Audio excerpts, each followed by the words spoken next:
Welcome to the Director's Chair with Quentin Tarantino, Volume 1. Yeah, you can select those two. Hey, Mark. Oh, where's the close-up? Was it that one? Hi, I'm Quentin Tarantino, and you're watching the El Rey Network. Here we go. For sight. And action. Welcome, Senor. I'm so excited to have you here on the El Rey Network. I was laughing all the way driving up here just thinking about what we were So I'm actually saying. kind of curious about what questions you want to ask. Well, I've been preparing this interview for 22 years. True that.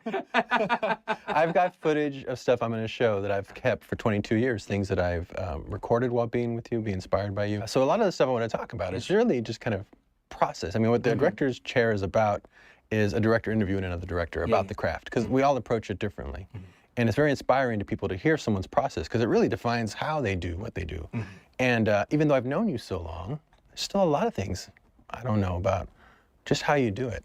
Let me interrupt one thing. Do you remember that moment? I mean, we're now sitting here in my movie theater, not a screening room.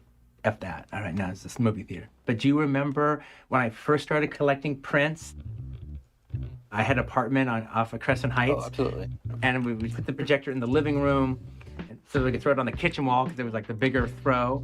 And we'd be sitting there with just duvetine covering the windows. It was the only place that got direct lights, and naturally I turned that into a screening room so I could block all that out. And we're sitting there watching a 16mm print of something or other, I think White Lightning, I think. And I turned to you and go, "Hey, Robert, isn't this the life?" And it was just so fun. I mean, you always love cinema. You always love movies. Yeah, stringing up your little 16mm, and we're skipping work that day. We're playing hooky. Sometimes we had things to do. We're supposed to be responsible.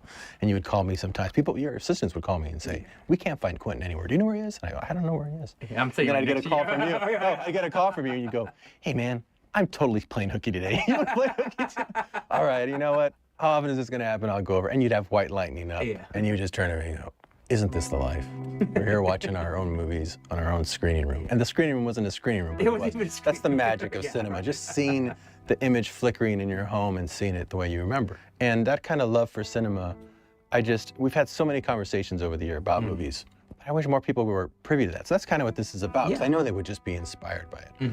According to filmmaker and historian Peter Bogdanovich, and he would know, you are the single most influential director of our generation. And here's why. Reservoir Dogs. 5-man job, busted in and busted out of a diamond wholesalers. I'm acting like a professional. Pulp Fiction. How much is medieval on your ass? Said, goddamn. Everybody be cool. This is a robbery. Jackie Brown. How you doing, Miss Jack? Are you scared of me? Kill Bill Volume 1. You and I have unfinished business. Kill Bill Volume 2. Hello, kiddo.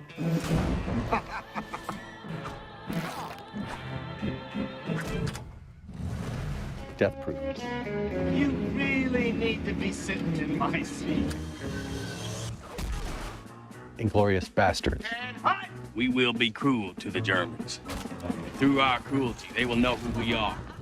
Django Unchained. What's your name? Django. D-J-A-N-G-O. The D is silent. And soon, The Hateful Eight. What an amazing, groundbreaking filmography from someone who was essentially self-taught and self-made, and who single-handedly revolutionized cinema at that time. I wanted to kind of go back in just the early days and how you started to become someone who wanted to tell stories visually, because you could have chosen many paths telling stories, and you chose visual. Some boys are into monsters. Some boys are into sports. Some boys are into cars. I was always into movies. But I actually remember my parents even saying, "Oh, Quentin's going to grow up and be a director someday," just because they just knew how much I loved movies. I didn't even think I knew what a director was then. And when you're younger and you see movies and you know that that's what you want to be part of, you probably want to be an actor because that's what you see. That's the tangible thing. I started at an acting class, but I realized I really wasn't like a lot of the other students. They were about acting. They were about getting jobs. They were about becoming movie stars. I was really about cinema. I was really about movies and about the history of movies and the future of movies. My heroes had actually become directors. Right. They weren't actors. I wanted to become an actor so I could work with Sergio Leone or work with Martin Scorsese or learn Japanese and go to Japan and work with Akira Kurosawa, learn Italian, work with Mario Bava. That's what I wanted to do. Right. I just kind of realized, I don't think this acting thing is for me. I don't think appearing in movies isn't enough. I want the movies to be my movie. I want it to be mine. Just being in it isn't enough. I want to figure out what the movie is. I want to own the movie. Once you actually start thinking about directing, if you look at something like Good and the Bad and the Ugly, or Once Upon a Time in the West, well, that's directed. You can actually literally see what the director does and the way the characters, enter frame and exit frame and the way the camera does its thing. It's like almost like a directing school. Doesn't mean you have to direct like that, but it shows you what directing is. Right. Shows you cinematically. And was it also partly watching movies and going, I would structure this differently, or I would tell a story differently, and I'm never going to get a script like that as an actor. I would have to go I don't create. think I thought about structure that much at that point in time. I think it started off with me thinking of shots. At the time, I never even thought about writing. And when I see them two together talking, I just think, man, it would have been great if we got a prequel to From Dusk Till Dawn.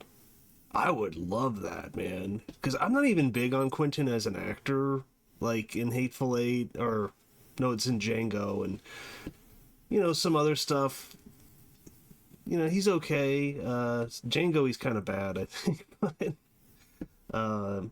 his acting, but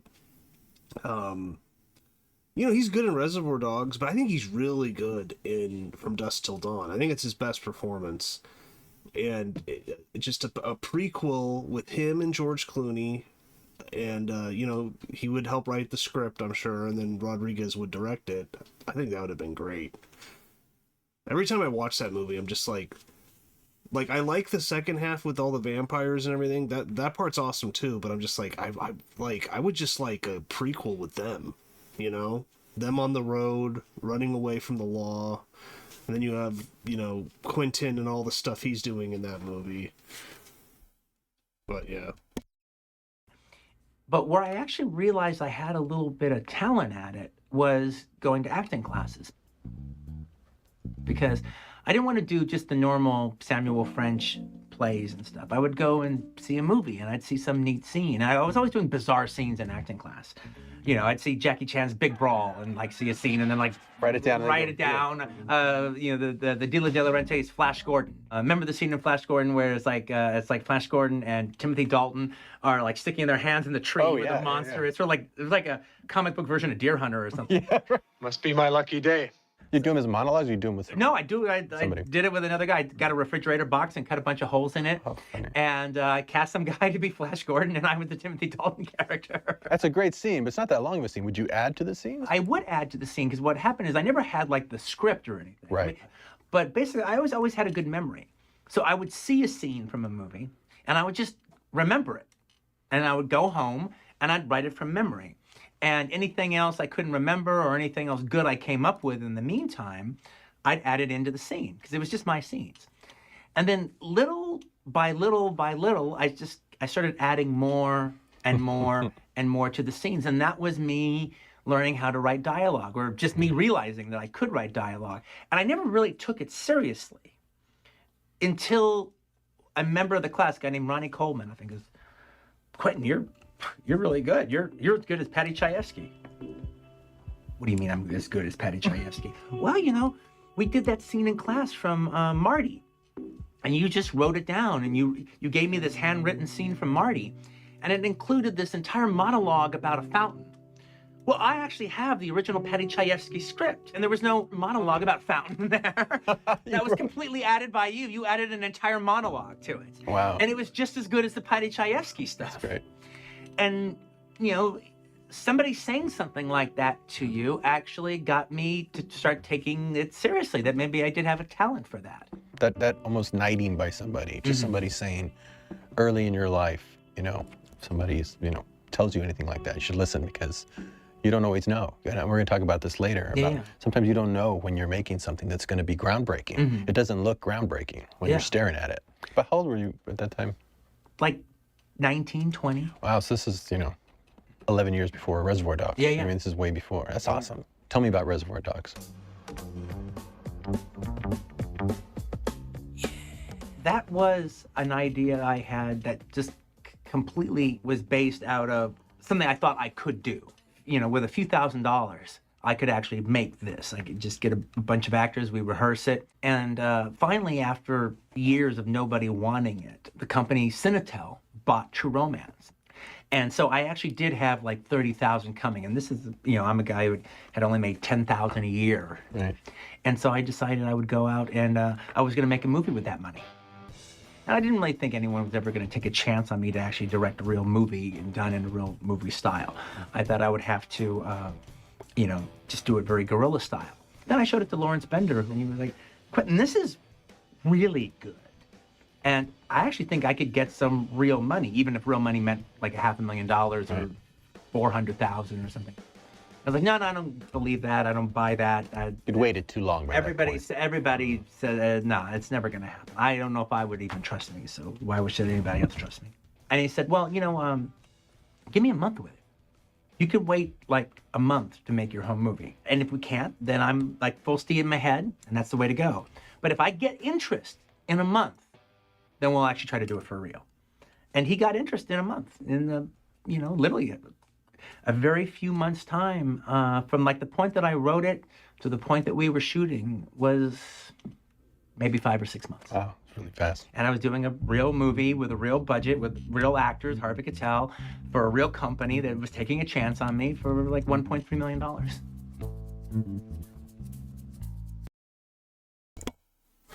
Well, that movie only cost $1.3 million. Man, I think that movie's incredible. In fact, it may be my favorite Tarantino movie. Man, you just look at some of the budgets today. It's just, it's just incredible. Like 70 million, 80 million. And now, with comic book movies, it's 200 million. And it's just like, yeah, but your script was terrible. 1.3 million for like one of the best movies ever made, I'd say. Wow. I actually showed up on my first day and there were trucks, Wow. on the street. Like, oh my God, that was almost a bigger deal than seeing the camera or anything, was to see the trucks parked in front of our location. And frankly, I identified more with the PAs than anybody else on the set because we were all about the same level of experience. The only sets I'd ever been on where I worked was I was a PA on the Dolph Lundgren exercise home video. Oh. Yeah, so that was my only working job where I actually was part of a crew. But, it's one thing to say, hey, I want to make a movie. Hey, I want to make a movie. And then somebody goes, okay, well, they're going to take a chance on you. Like, oh, holy shit. Yeah, I mean, but you didn't blink. Yeah, well, I blinked, all right? I blinked. You can't tell. I mean, not during the doing it, all right? Here are your names. Mr. Brown, Mr. White, Mr. Blonde, Mr. Blue, Mr. Orange, Mr. Pink. Your first film right out the gate had a big cast. You were showing what a force you were in the directing world, being able to take that group of guys, direct them so brilliantly. How did you do that? Well, because I started off as an actor, and actually the only training I'd ever done has been as an actor. I always knew that would be one of my strengths as far as like dealing with actors and writing the characters and dealing with them and getting the best out of them and being able to talk actor talk. I was all about my shots, but I wasn't all about the lenses and the lighting and all that stuff that maybe a lot of film students at the time were. What I could do is put a bunch of actors in a room and get the best out of them. Right. And actually kind of rehearse the scenes and like get them to the right kind of pitch. You gotta remember that this story is about you and how you perceive the event. I just love that scene where he's like, hey, Mr. Brown sounds a little bit too much like Mr. Shit, or he says something like that. So good. It went down. The only way to do that, my brother, keep saying it, saying it, and saying it, and saying it, and saying it. We had a 2-week rehearsal, and we had chewed the rag on the material so much, and they were so ready to go. It gave me confidence. I knew I was the best person to do this movie. Right. I knew this material better than anybody else would know it. And these guys really respected me. They wanted to make my movie. It was the diving into the material that just gave me confidence. I was ready to do it. Can't imagine a more confident person than you. So to hear you say that, I think really will give people, some consolation if they feel nervous about a step they're going to take. You should feel nervous. You should feel some fear, because that means you're embarking on something that is worth your time. But if you're doing a piece, that's the answer. Right. Get to know that piece. Know that piece. There was nobody better. I chewed the rag on it so much. There was nobody better than me to tell this story. Now, whatever happens after that is what happens after that. But I knew this story. Everybody else on that set could know a hell of a lot more about filmmaking than I did, and they all did. But I knew this material better than they did. Hey, showtime. Grab your jacket. I'm parked outside. I'll be right down. Everything was like kind of new and like, finishing your day, getting your day done, going to new locations, working with all these people, getting everything. It's kind of interesting because like his character, or what's his name, Tim Rolfe, or I forget the lead's name, the undercover cop. He's almost like an actor, right? In his own little movie, because he's playing a character which he's not, and he's an undercover cop. So I never really thought of it like that too, because I'm showing these scenes and I'm talking about acting, and it's like he's in his own little acting world in that movie. Thing that we're, being the director of the crew, it's not just, one, you're an artist, but two, you're also a general. You're the leader. You have to lead, and you have to lead by example. So then you do all that, and then that's done, and now it's editing. It's a completely new experience. And so you go through that, and then now it's the sound mix. And that's this really huge experience. Mm-hmm. But what I just kind of noticed is that, there was always just a new mountain. Right. To climb. And my late editor is not here anymore, Sally Minke. She was, we'd done all our films together before she passed on, including Reservoir Dogs. Now, she had done movies before, too. So once I was actually finished with the edit of the movie, once I had locked the picture, and that was the picture, and everyone agreed, and it was exactly what I wanted, she kind of took a little bit more of the lead, because she knew about the sound process more than I did, knew about the lab work more than I did. And I'm starting to get a little tired now, but that's actually when she would pick up, right. All right? And she'd just take just a little bit more of the lead position and ram things through. So when the print would come back and I didn't, there was a problem with the lab, I didn't like something or whatever, I might be more inclined to just be sad about it because it didn't quite work out. She was like, no, that work is unacceptable, send it back. Right, professional. Yeah, and then I'm sort of like, God, she's been kind of mean to them. It's like, no, they can do it better than that. That's absolutely, positively unacceptable. That's great. What's your favorite part of the directing process? I don't really have one favorite part. Each part is my favorite part at that given time. And right when I'm kind of done with it and sick and tired of it, it's usually over. Right. And now I'm moving on to another part that's really exciting. So it's like, it's not that I think editing is so much more fun than shooting, or shooting is so much more fun than writing. Writing is a tremendous amount of fun for me now. I really have a great time. But when I'm done with the script, I'm sick of writing. I'm done it now. Now I want to put the material on its feet. Now I want to make it better. And now I want to put in the other voices and the other people. And now we're going to leave that document in the dust and do something even better than that. But after shooting forever, I'm done with it by the time I'm done. And now editing just seems so great. And it seems now it's more of a solitary experience again, as opposed to this carnival. Right. It's a little closer to writing again. And so, it's between those three sections. It's the writing and the directing and editing. By the time that's over, now for the first time, you're really looking at it like a movie. To this day, I can't read a novel and not turn it into a movie to some degree. He gave us enough confidence with this idea by stringing us along that we went forward with it. Here we go. For set. Here we go. For set.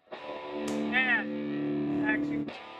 I had a question about just your unique storytelling. I mean, what led you to constructing that sort of back and forth, nonlinear style that you did in Reservoir Dogs that really kind of took people by surprise with the chapters and introducing the characters? Where did you get the idea from? I'd read novels, and in a novel, you can start in the middle of the story. An analogy I would give is Mo, Larry, and Curly. And they're doing something, and it's just moving in the forward momentum of what they're doing that's taking place in the here and now. But now it comes to chapter 3, and chapter 3 is about Mo, and that happened 2 years before. Right. And you just accept it in a novel. Yeah, and you read it in the novel, and you read what kind of how Mo got there a little bit, or explains more who Mo is. And then you go back to chapter 4, boom, and now you're back into the same current situation, the same thrust of stuff. But now you know more about Mo than you did before. And then the next chapter comes, and now they're going to isolate Larry. Maybe that only happened a day before, but it sets up his situation. And to this day, I can't read a novel and not turn it into a movie to some degree in my mind. Anyway, I always thought if you did it the way they did it in novels, it would be even more cinematic. I'm sorry. Come here. It would be exciting, and if you pulled it off, it would be fun. Say it! The cross-cutting would be neat. I'm gonna start shooting, so I blasted my way out of there. And it's not just one thing. To do movies the way novels tell stories, when they move around like that, that would be inherently cinematic. Yeah. And to just put it all in chronological order was inherently not cinematic. It was drab. Do you remember a time when you figured that out, where you read a novel in particular and it's how come the movies aren't like this and I'm going to do this? It's not one novel that got me thinking that way. It was more just every time I read a novel like that, I thought I figured out how to do it. Right. And I knew that that's not what Paramount would do if it had the opportunity, especially if you're talking about coming off of the 80s, which I think was a very oppressive time for cinema. The studio system was, one of the more repressive times to come out since the 50s. I mean, things were just very standard. Things had gotten very, very homogenous. There wasn't a whole lot of creativity going on as far as like doing new things. People like Paul Verhoeven or David Lynch were really put in boxes as being weird. Everyone had to be likable. There was like never dark shades of things. Like, you read crime novels and characters could do so much and be so twisted. And if they ever talked in the 80s about doing those movies, they always had a wimp out ending. They'd say, oh, you can't do a movie about that. It's just the characters are too unlikable, or it's too immortally ambiguous. That just was the death in the 80s. So I'm kind of coming off of that. And then I did finally have one thing. Oh, come on. The 80s had some great movies, man. Come on. I see what he's saying, though, but I love the 80s. I think it's a great decade for movies.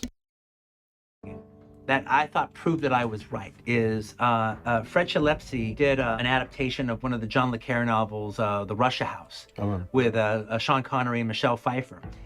And I never read the book, but you could tell he kept the structure of the book, which was really moving back and forth. And the story actually doesn't catch up with itself until about midway through. Right. And then from that point on, everything is everything. Yeah. But before that, it's really kind of hopping around back and forth. And it was exciting. Yeah. It was really, really fun. And so I was like, oh, see, I knew this would work. Those moments are just so important, especially when you're doing something that's been done for so long, like cinema, when you just question something and you go, how come no one's ever done this, or why don't they do it that way? I felt that on Sin City. I remember looking at the graphic novel, reading it and going, this is more cinematic than a movie. Yeah. The way he's just putting a drawing while this voiceover is going, and it's action-packed, but his voiceover is very calm. Yeah, why does it have to be a facsimile of this? Why can't it be that? This? Just shoot that, Yeah. Make it like that, and that will blow people away, because they're used to just seeing a movie. And visual storytelling, the way Frank was doing it on the graphic novel, I just wanted to see that move. Yeah. And the way you saying you read a novel and go, why don't they make a movie like that? That's storytelling. It should work. You shouldn't have to adapt it to a film. It should just work, because it's still storytelling. I would think it would be kinetic. It would be exciting. And, the audience has to know it's in good hands. Right. It has to know that there's a there somewhere. But as long as it's in good hands, it likes kind of not knowing and waiting to find out. One of the hallmarks of your films from the very beginning has just been your musical choices and your style. Were you always just a big music fan? Well, I got really lucky. I mean, because I could be stuck in a situation where I was doing really low budget movies, I wouldn't be able to afford anything. In the case of Reservoir Dogs, we had like $13,000 set aside for our entire music budget. But I knew I needed Stuck in the Middle of You.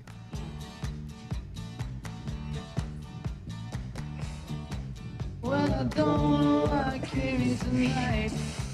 I got the feeling something ain't right. We had to get Stuck in the Middle of You for that price. At the time, the woman with the power of the pen there, the person that had the yes or no at EMI was this really lovely lady named Pat Lucas. And so Stacey Scher, who later became a producer on Pulp Fiction and was one of the producers on Django Unchained, she knew Pat Lucas, wrote her a big blowjob letter about how talented I was, and if you're inclined to, I think Quentin could be another Kubrick. And so we just really kind of romanced her. We had to know before we shot the scene. And so she had that much time to think about it, and finally she thought about it, and she decided to give us a song for $13,000. Okay, what's your music budget? Well, then that's what I'm going to do it for. So we spent our entire music budget on Stuck in the Middle with You.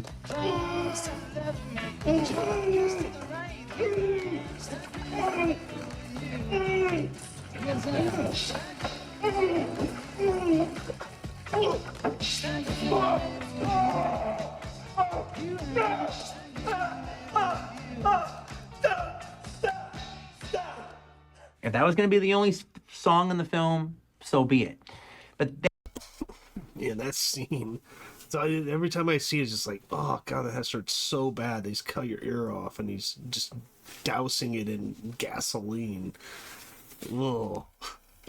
Then we got the idea of maybe if we got a record deal, that record deal will pay for the rest of the songs. And we started getting a little cocky about the idea. And actually, there was one guy kind of stringing us along who never came through. Yet he gave us enough confidence with this idea by stringing us along that we went forward with it. Right. I don't think we actually would have gone forward with it if we didn't have somebody kind of lying to us. But then we were committed, and then we actually made it happen. Right. And then that became such a, hallmark soundtrack that you just. Well, I got to really show it off. My talent, be that as it may. All right, of putting music and scenes together.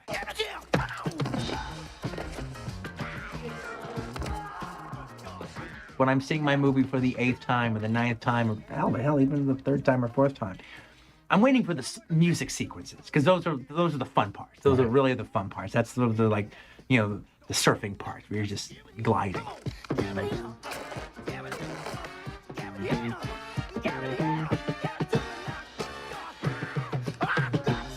It really is an anthology. It's 3 separate stories. No one looks at it that way anymore. The hero just killed that person? And who is this guy? What's going on? Here we go. For sec.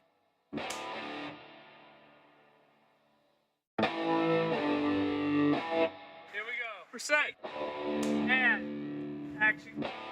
I remember when I went back to work on Desperado at Columbia Pictures on the Sony lot, we ended up finding out we had offices right next to each other. Yeah. You were writing Pulp Fiction at that time.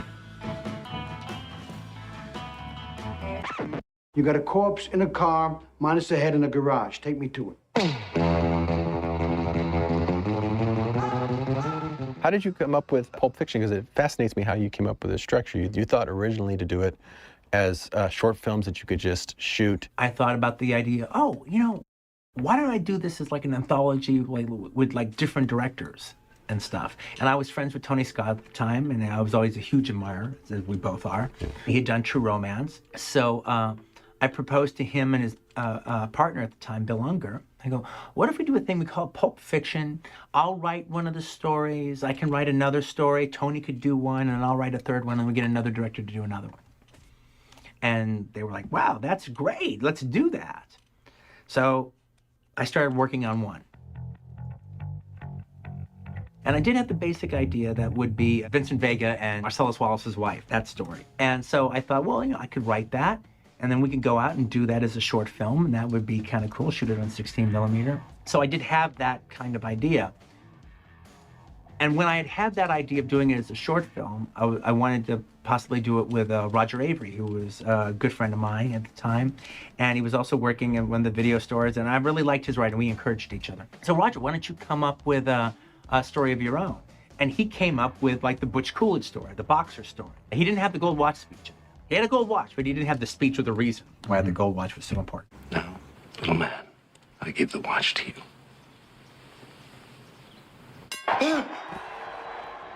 I like the cliche aspect of it. I wanted the storylines to be cliches. The boxer's supposed to throw the fight and doesn't. Right. The hood that's supposed to take out Mr. Big's maul, or look but don't touch. Right. You're just the beard. And then like what happens? Then I started kind of thinking about the idea of them not being separate one-offs. making it so maybe some characters can overlap. Right. And not in a gimmicky kind of way, but it just all take place in the same world. You know, and a character who could be the lead of one story could just be a small part in the other, and vice versa. Right. And the more I started thinking about really kind of tying them in together, even though the 3 stories would be separate, the more I said, no, I really need to have one hand take care of this. So I had to call Tony. Oh, yeah, I've decided I think this is going to be my next movie. And so then I went off to Amsterdam to write it. Get a load of this, all right? If you get stopped by a cop in Amsterdam, it's illegal for them to search you. I mean, that's a right that cops in Amsterdam don't have. Oh, man, I'm going. I love the evolution of an idea like that because it ended up being such a groundbreaking movie. I mean, But to me, it wasn't really a whole lot different than, like, say, Mario Bava's Black Sabbath, which is like, you know, 3 horror stories. We did one of those, 4 rooms. There have been things like that before, but never like three separate crime stories. That was unique. And the idea that like the 3 separate stories could end up telling one story. Well, that had never really been done before to that degree. And it's, you know, and it still is, I mean, it's actually the best compliment because it really is an anthology. It's 3 separate stories. No one looks at it that way anymore. Or even then, they all looked at it as one big unified piece, but that's kind of hard to do. But it actually is 3 separate stories. It seems so new. You know, I mean, it was new. At the time, somebody, a friend of yours, I don't remember if it was a producer friend or an actor, somebody asked you, okay, after they saw the movie. So when John Travolta, so he's still dead though, right? Yeah. I had just never seen. Yeah, no, it's like, yeah, he's dead, right? And I go, well, of course he's dead. That wasn't a dream sequence. Of course he's dead. I mean, you know where you are, all right? You're back in the scene that you were at earlier. Now you're just going further with it. And it was a, wow. But it was a big leap to ask them to do. And not everyone quite got it at the time, but most people did. There might get a little moment of confusion, but then they, oh, okay, I guess we're just back where we were at the beginning. Yeah, yes, you are. I mean, one of the things that was actually really exciting about watching the movie, I was always ahead of them in Pulp Fiction. They're in the entire running time for the most part. Right. If you stopped watching Pulp Fiction after the first hour, you know, you didn't even really see the movie. Like, it takes an hour for it to really get going, or for it to really revealing itself. There was this neat thing that happened with audiences every time, and I watched it with a lot of audiences. The movie would start in that cafe with Tim Roth and Amanda Plummer, Pumpkin and Honey Bunny. Then it would go into the John Travolta, Sam Jackson part, then the John Travolta, Uma Thurman part, and then the boxer comes into it with Bruce Willis, and then we go back in time, and now it's Jules and Vincent again, and all that goes on. And little by little, you forget about Pumpkin and Honey Bunny. And it's going on, and I've been ahead of you the entire time.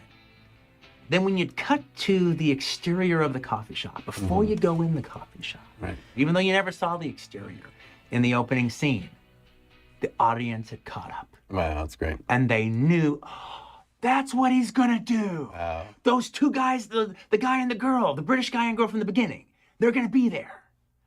Oh my God. And it was this kind of thing where it's like, you son of a bitch. I haven't understood how you're telling this story from the very beginning, but now it's taken me this long, but now I get it. Right. Now I know, for the first time, I know what you're gonna do. I've heard you a few times say, if I do my job right, I'll be able to play the audience like a fiddle right here, because you really are tuned into what they will like. I've always been pretty attuned. I've always considered myself a part of the audience. So I don't like second guess it as far as like, I'm gonna smarten it up or dumb it down or do anything to get an unnatural response. I know how I feel when I'm being jerked around, and it's fun. And I do like jerking them around a little bit, and it's pretty easy. What do you make of all this? Man, I don't even have an opinion. Well, you gotta have an opinion. I mean, do you think that God came down from heaven and stopped it? Audiences didn't even realize how attuned they had got to the contrivances of movies because they were so used to it. So you could use that against them. You could leave the breadcrumbs that would indicate that you were going to go the way all the other films had gone. And then all of a sudden you make a quick left turn, and they're not prepared for that.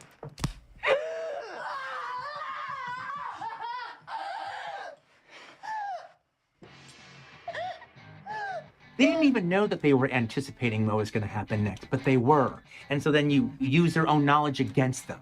And that's exciting. Now all of a sudden the storytelling is infused with something. Now you can't predict it. I thought you were going to, I never thought that guy would die. Or I know that guy's a goner. Oh no, he's not a goner. All right, oh my God. The hero just killed that person, and the innocent people are dying, and the hero doesn't care, and they're just like cracking jokes, and they're moving on. who is this guy? What's going on? We all want to do something different. However, when you're watching it with a regular old audience for the first time, all of a sudden, you wanting to be Godard doesn't sound like such a great ambition when you got a bunch of people who want to be entertained. Here we go. For sight. Here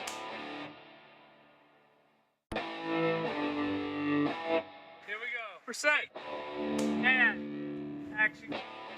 And I like to talk about how some things that look like a failure aren't always. That's why I kind of like to keep a journal about everything, because sometimes when things don't go your way, you look back and you go, oh, thank God. And Friday, May 14th, 1993, you had just finished the script in the cast, and you were talking to Christopher Walken, Harvey Keitel, Michael Madsen, Tim Roth, John Cusack, Matt Dillon, Larry Fishburne. TriStar had 30 days to greenlight your script. You were getting everything together, elements, budget, schedule, all that. So we walk in with all the cards. If TriStar takes a breath, we go somewhere else. They took a breath, and you went somewhere else. And thank God. I remember at the time, because we were both in the lot, it was a big deal. It was like you were going in to be a made man. You were going in. Right. I was waiting for the phone call. You were going to go in, turn in the script. What was the verdict? They said no. And you're off the lot. You're going somewhere else. And I was left there by myself. I remember thinking, wow, that really sucks. But then it would not be the same movie had you made it a TriStar. Well, yeah, it wouldn't have been the same movie because, they just didn't have the faith in it. They would have thought it was weird. Well, what's funny is it was even weird to you. I mean, even for you. And there was a point, I have all these dates because I write everything down. Sunday, May 1st, 1994, we went to dinner. We talked movies. About 2:30 in the morning, I'm about to leave. And I asked you, how did Pulp come out? Because I didn't get to see you at a screening for a bunch of your director friends, and I was in Texas, so I wasn't there. And you went, yeah, I don't know. I mean, it still feels like, it doesn't feel like a real movie. And I said, what do you mean? You said, well, it still feels like a movie Quentin would make. It doesn't feel like, it still just doesn't feel like I've made a real movie yet. And, me trying to be supportive, because I've seen how excited you were from the beginning. Yeah.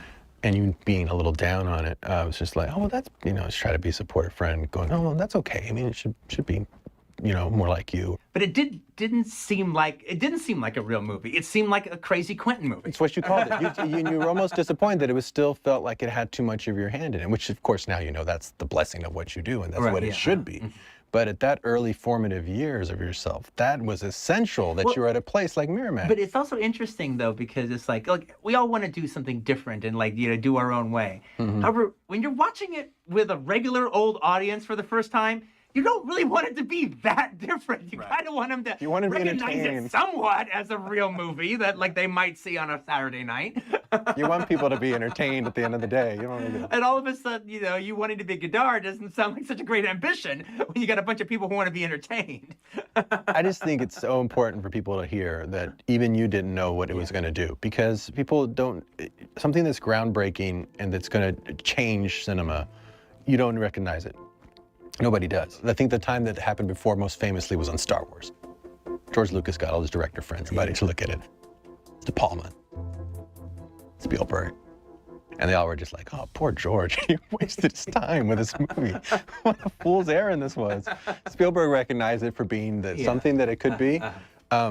But I talked to some of the directors, because I wasn't able to go to that screening that you had for your director friends, and I was curious. I called up a couple of the people and say, well, how did it go? And they said, yeah, I'm not sure. I don't know about this one. They'd never seen anything like it. They'd never seen anything like it.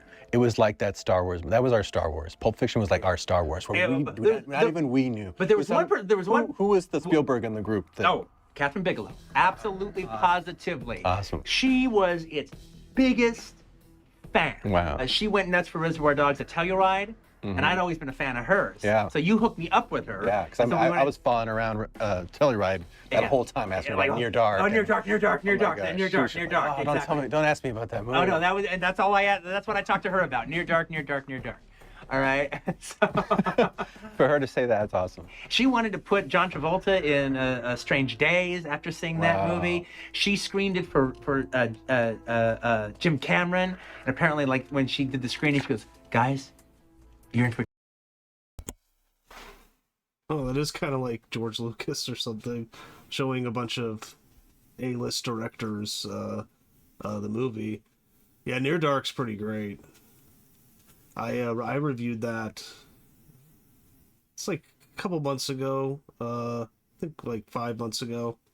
I'd never seen it before, and it's pretty great. Strange Days is a good movie too, but Travolta's not in it though. I don't think. But Retreat. And you don't even know what you're gonna see. You don't even know what you're gonna see. But I know what you're gonna see, and I can't wait to watch it with you guys. Now, nobody else was saying that, all right? After my little director screening with my friends, you know, there was even one of them that was planning on, okay, I'm gonna have to have a hard talk with Quentin. Wow. But I'll wait till he comes back from Cannes. I'll wait till he comes back never from mind, we're not Cannes. gonna have You that. know? The Palme d'Or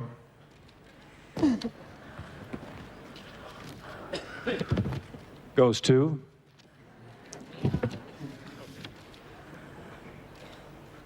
Pulp Fiction.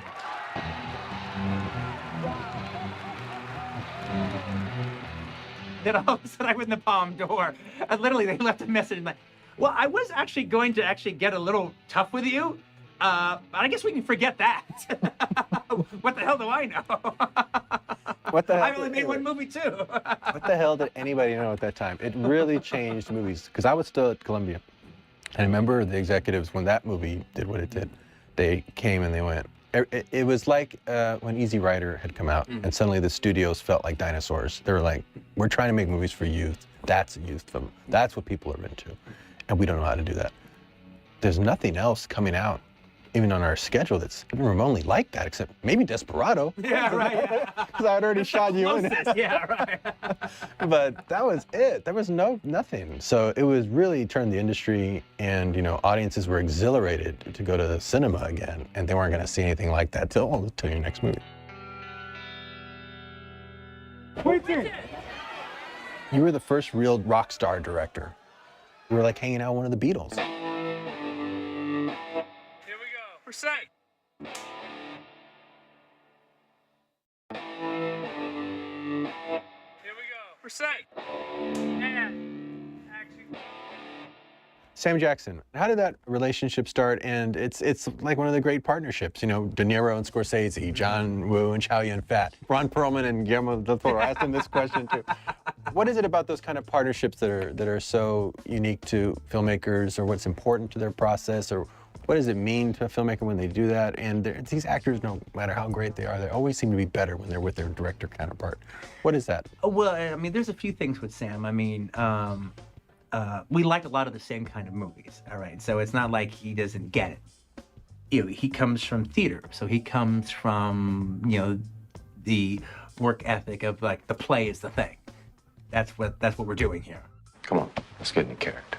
He knows his dialogue, left, right, and center, upwards and downwards. But then the thing that makes our relationship is just nobody says my dialogue the way Sam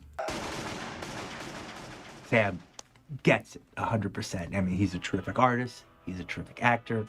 Now, Christoph says my dialogue as good as Sam Jackson, but he doesn't say it the Sam Jackson way.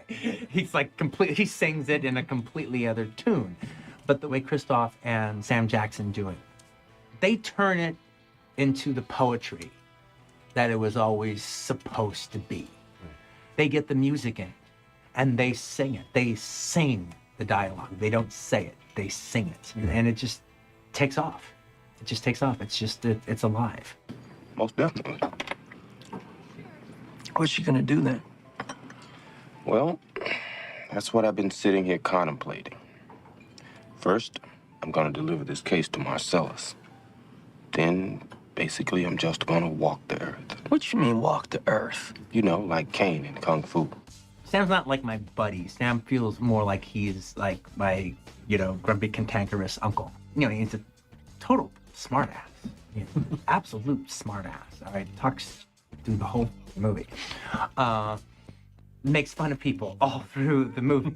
All right, we'd be doing a scene with an actor like, honey, I'm sorry, honey, could you get out of my eye line? You're in my eye line. Ever do theater? A lot of motherfuckers in your eye line. Right. He's like that. He's entertaining on this. Yeah, and I'd be standing up and there'd be something like, this kind of rigging, all right, pipey rigging right above us. And I'm standing up talking, now, Quentin, you're about to crack your head open. on that big pipe. Not that I wouldn't enjoy watching that, but I'm just gonna let you know you're gonna crack your head open on that pipe. One of the most exciting times for me, I think, is when we met in the festival circuit, because you made it seem, in particular, so fun. Movie making seemed just so fun. And what I was surprised, we're having a blast. You were having a blast, too. And it was infectious. I mean, it was intoxicating. And after that movie, I doubled as your bodyguard. It was insane. People would just follow you everywhere. They would just go crazy. You were the first real rock star director. You were like hanging out with one of the Beatles. That was the explosion of independent cinema in the 90s. A lot of people are making really interesting noise. Allison Anders is doing her thing. Rick Linklater's doing his thing. And David Fincher now does Seven. Then you come out with Desperado. It's cool, I say. What actually kind of gives that rock star thing a little credence is younger people started actually looking possibly to filmmaking the way they had looked at starting a band before. Starting a band wasn't the way to express yourself. Getting a camera and trying to make a movie, that was the easier way to express yourself.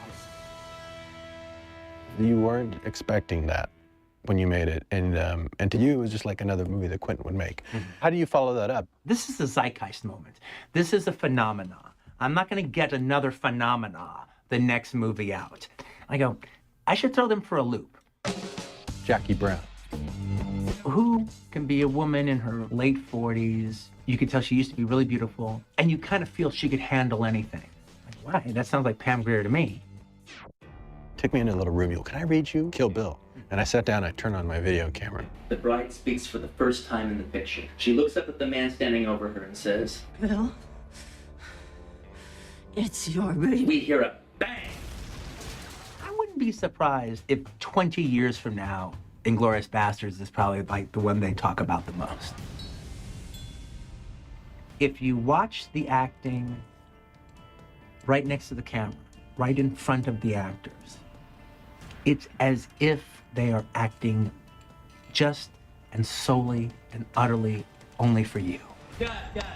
Great job.